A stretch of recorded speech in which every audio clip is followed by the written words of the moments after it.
My brother framed me for credit card fraud to fund his Black Friday addiction, so I exposed everything and left him to face the charges alone. I'm a 28-year-old guy who's always been the responsible one in the family, the invisible glue that held things together whenever stuff hit the fan. And trust me, growing up in our house, it hit often. Especially with my younger brother, Zach. Zach's always been different. Flashy, loud, charming to a fault. The kind of person who could wreck the car and somehow still get dessert afterward because he looked so sorry. Meanwhile, I was the straight-A kid, the one who worked part-time jobs through college, who never asked for much. But none of that ever mattered. If Zach cried, the spotlight shifted. If I got angry, I was jealous. For most of my 20s, I kept my distance. I wasn't bitter, not really. Just tired. I had a small e-commerce side hustle running, nothing fancy, just steady. I lived alone, paid my bills, didn't make waves, and for a while, that was enough. Then, out of nowhere, Zach started showing up more. Calling, texting, sending funny memes like we were suddenly best friends. He'd ask me about my business, offer to help with packaging, even suggested we grab dinner, his treat, he said. I won't lie, it felt nice. Like maybe he'd grown up. Like maybe he was trying to make up for all the chaos he caused growing up. One night he said, "Man, I really admire how you run your life. I'm trying to get on your level." I didn't realize how much I needed to hear that from him. I didn't realize how badly I wanted a version of Zach who wasn't exhausting to love. So when he crashed at my place for the weekend, used my laptop, helped with shipping labels, asked me about credit cards and Shopify margins, I didn't think twice. I just thought, maybe this is what brotherhood is supposed to feel like. I had no idea I was already being lined up like a chess piece, that the game had already started, and I wasn't the one holding the board. The weekend he stayed over was normal, at least on the surface. We ordered wings, binge-watched a few episodes of The Boys, and laughed over stupid high school stories. Zach seemed relaxed, even curious about how I managed to make a living online. He asked a lot of questions, like a lot. How do you track your orders? Do you use a third-party payment processor or just the credit card? What's your limit on returns before the banks flag it? I thought he was just finally getting serious about his life. Maybe he wanted to start his own thing. Maybe for once he wasn't just chasing the next dopamine hit. On Sunday night, right before bed, he asked, "Hey, can I borrow your laptop for a second? My phone's being glitchy and I want to check this Black Friday deal on a monitor." I didn't hesitate. "Yeah, go for it. Just close out the tabs when you're done." I went to brush my teeth. When I came back, he was casually scrolling, sipping a Coke like nothing was out of place. I didn't know then that he'd already created a new user profile on my laptop, hidden, clean, untraceable. I didn't see that he'd opened an incognito window, used my saved passwords, dug through autofill data. He knew what he was looking for. The next morning, he left early. Said he had to meet some friends for brunch. Gave me a one-armed hug and said, "We should do this more often." I smiled, still riding the high of feeling included. Like maybe we were rewriting our history, but there was a weird chill when I opened my laptop later that day. Just a feeling. Like something had been touched when I wasn't looking. I brushed it off, but in hindsight, that was the first crack. The first signal that I wasn't bonding with my brother, I was being baited. 3 days later, I got a fraud alert from my credit card company while I was at the post office. It buzzed in just as I was scanning a box for delivery. "Suspicious activity detected. $2,318 at Ultratech Electronics." I stared at the notification like it was in a foreign language. I hadn't even used that card in over a month. I clicked into the app and my jaw tightened. Not one, not two, but 5 transactions. Gaming consoles, a drone, noise-canceling headphones, some obscure online store that sold high-end mechanical keyboards. All of it happening within the last 72 hours, I rushed home and double-checked everything. The billing address? Mine. The shipping address? Also mine. That didn't make sense. I hadn't received anything. I sat on the edge of my couch, heart thudding, trying to play back every recent interaction. Had I ordered something late at night and forgotten? Had my account been hacked? Then I remembered Zach asking about my cards. Zach using my laptop. Zach being so interested in my e-commerce setup. My chest tightened. I called him. He picked up on the 3rd ring. "Yo, what's up? Did you order anything online recently? Like, a lot?" "Me? Nah, why?" "I just got hit with thousands in charges." They're using my billing info. It's serious. There was a beat of silence. Then, damn, bro. You probably got hacked or something. You use public Wi-Fi? His voice was cool, casual. Too casual, something in my gut twisted.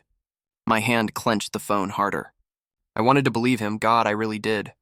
But there was something off.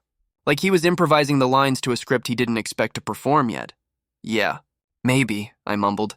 But inside, I knew better. Something wasn't adding up. And the worst part? I was starting to realize exactly who I'd let in. I didn't sleep that night. I kept refreshing my credit card app, watching the transactions settle like cement over a trap I hadn't seen until it was too late. I filed a fraud report with the bank, locked the card, and canceled everything linked to it. But I still felt like I was drowning, and I needed backup. So I called my parents. I don't know why I expected anything different. I laid it out for them. The charges, the timing, how Zach had used my laptop just days before it all started. I didn't accuse, just explained. I thought maybe for once they'd back me up. Maybe they'd hear me.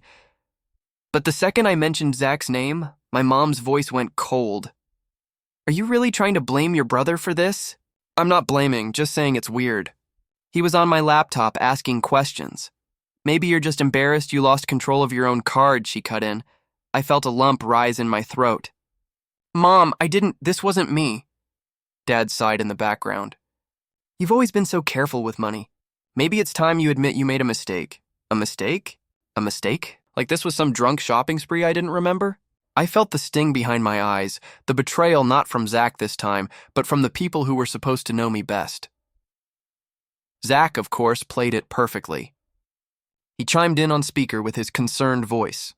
Maybe someone hacked him. Happens all the time, right? I told him not to use sketchy sites. That was when I knew. Not just that Zach had done it, but that he'd counted on this. He knew they'd believe him over me, and I was starting to realize they always had.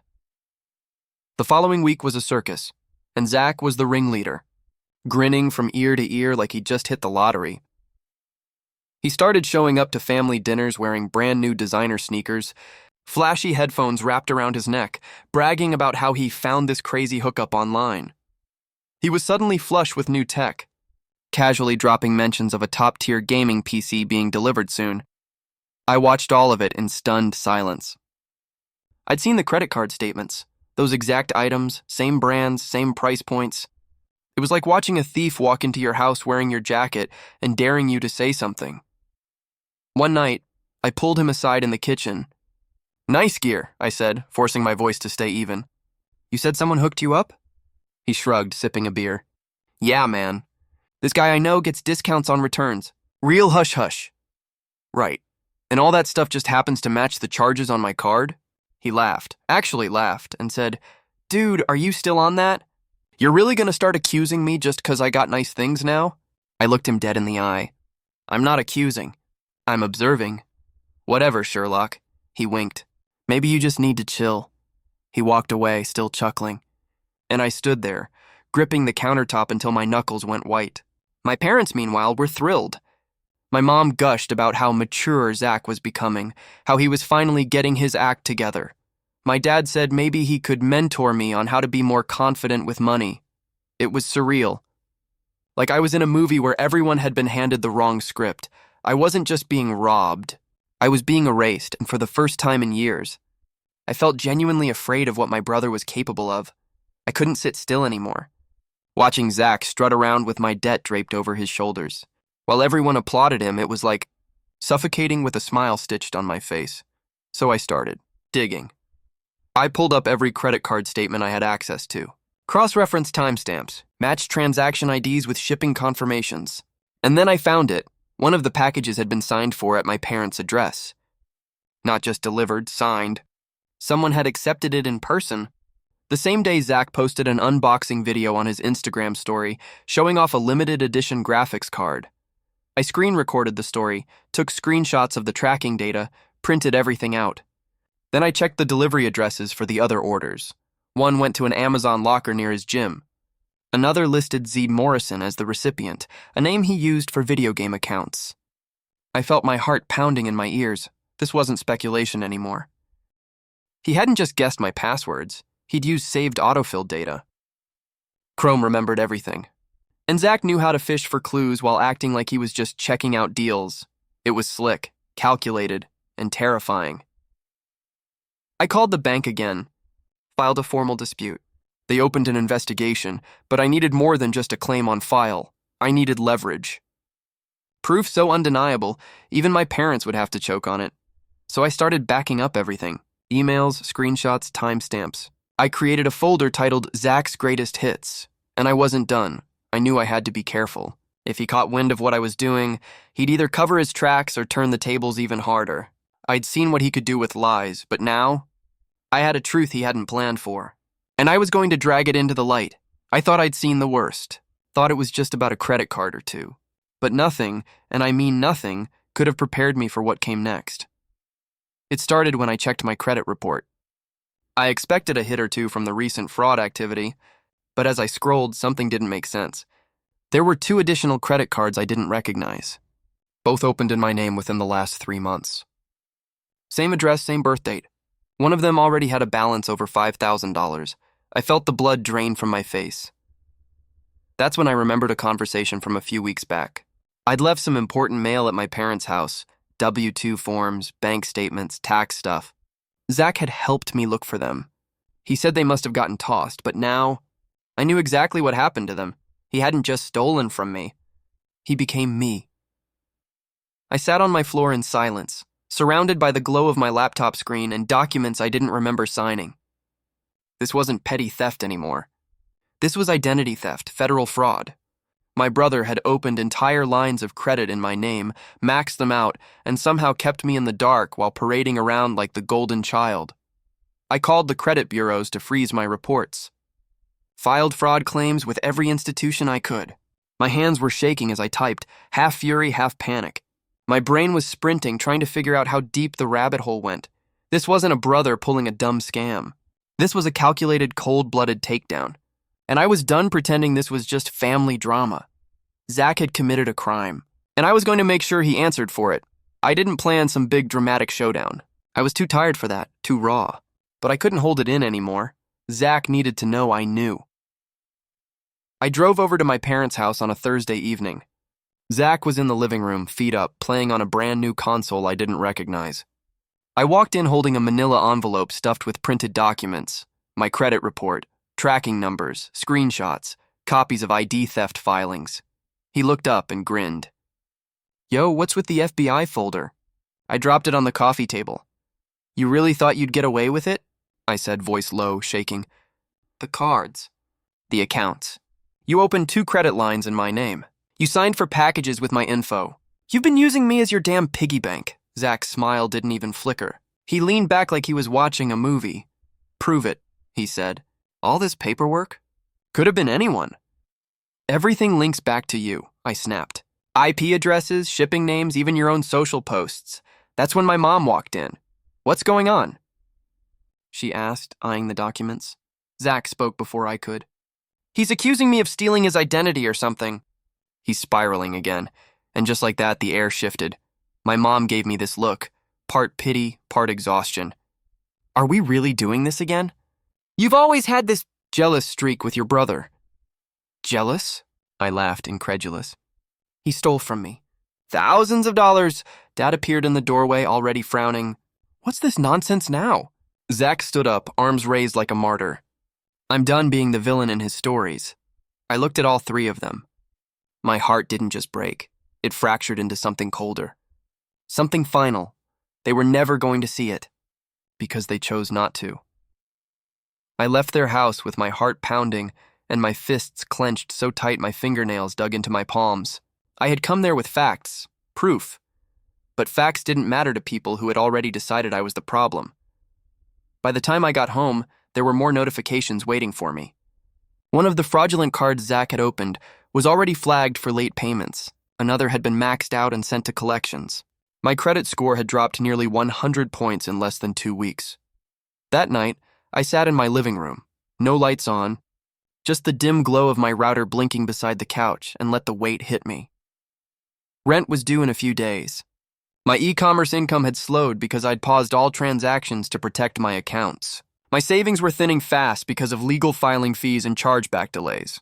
And now, even applying for a loan or a new credit card wasn't an option. I wasn't just broke. I wasn't just betrayed. I was alone. My own family had turned their backs on me to protect the one person destroying my life from the inside. I couldn't even look at photos of us growing up without feeling sick.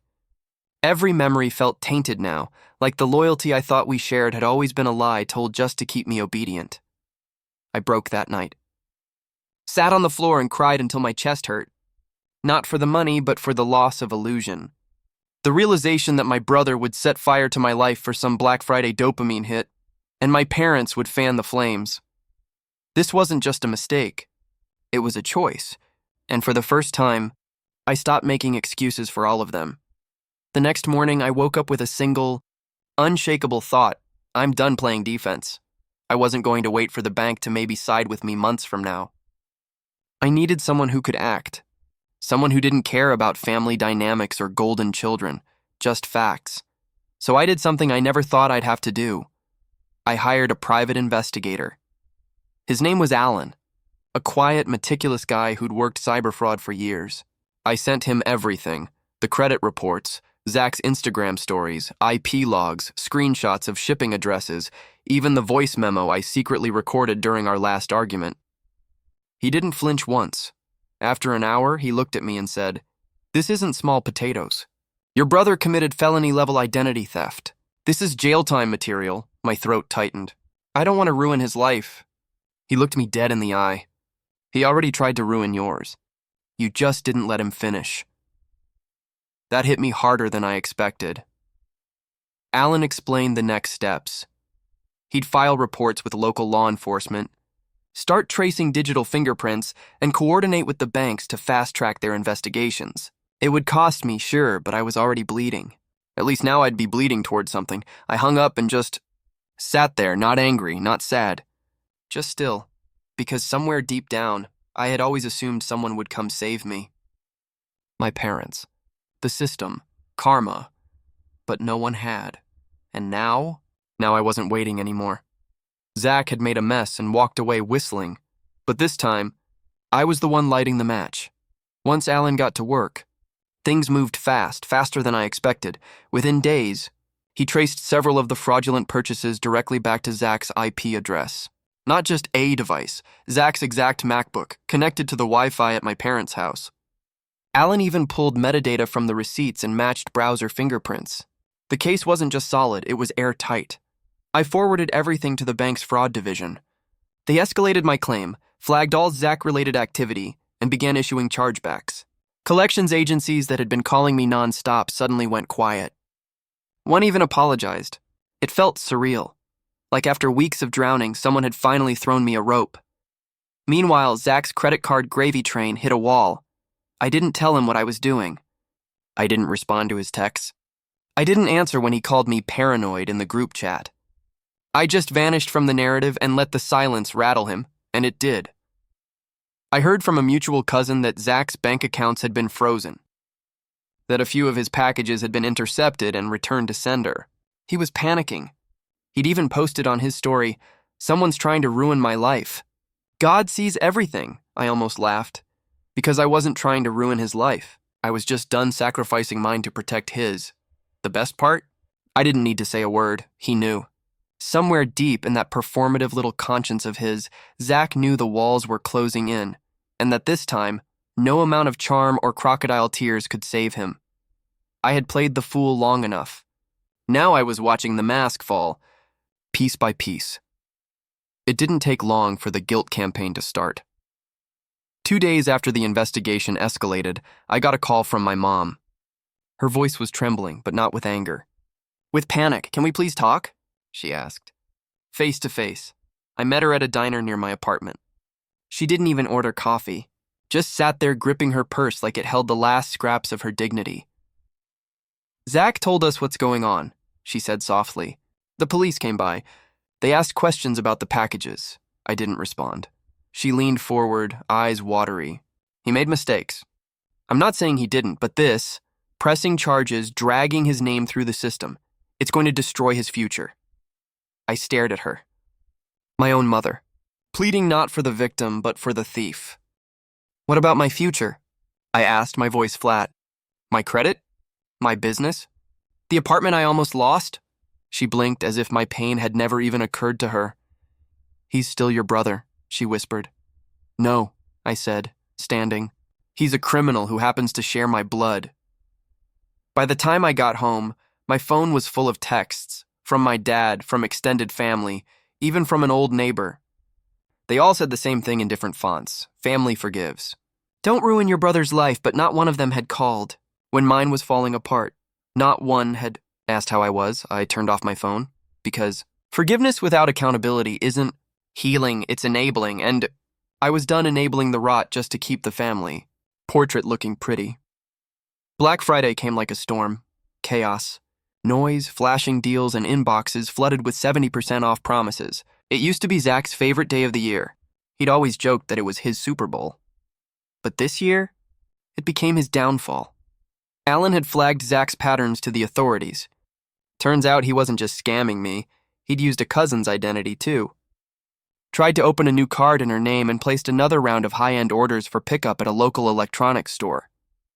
Only this time, someone was waiting for him.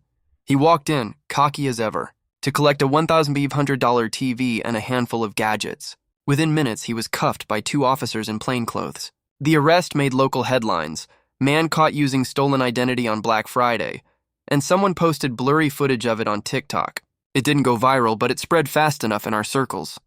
My phone buzzed all day. People I hadn't heard from in years suddenly remembered I existed. Some offered hollow "I'm so sorry" messages. Others tried to fish for drama.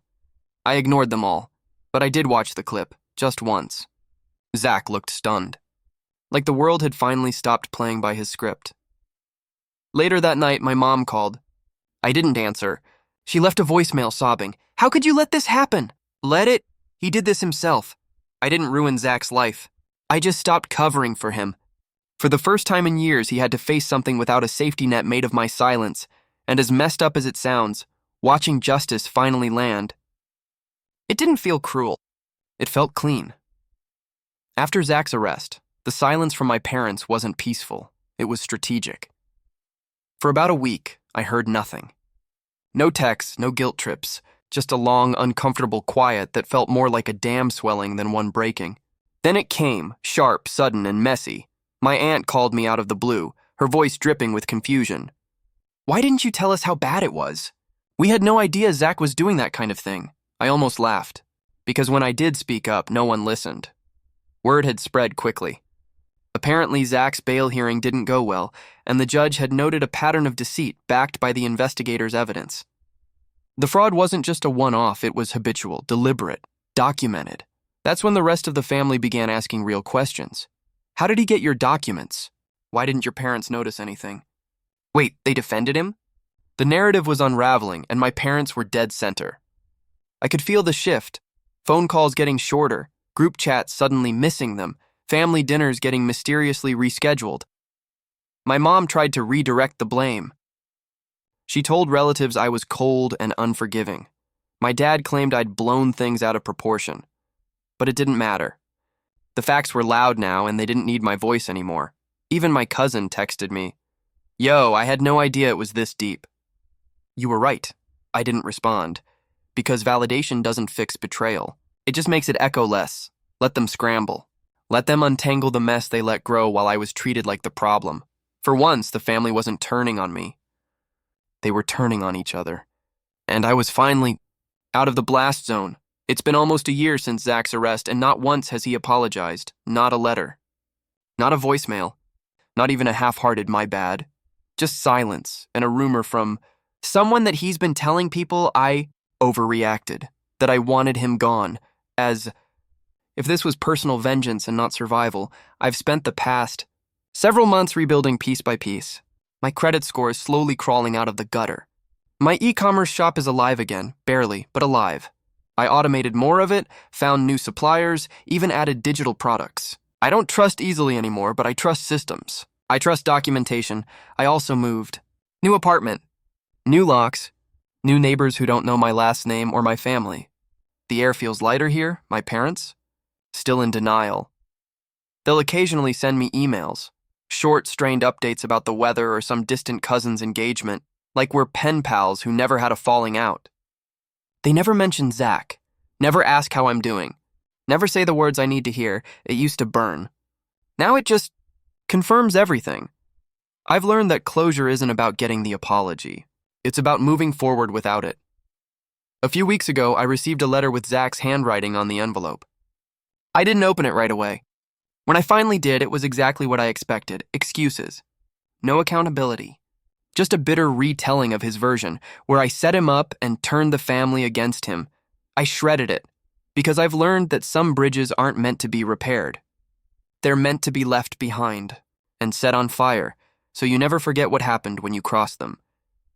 There's this belief people push that family is everything. That no matter what they do, you forgive because they're blood.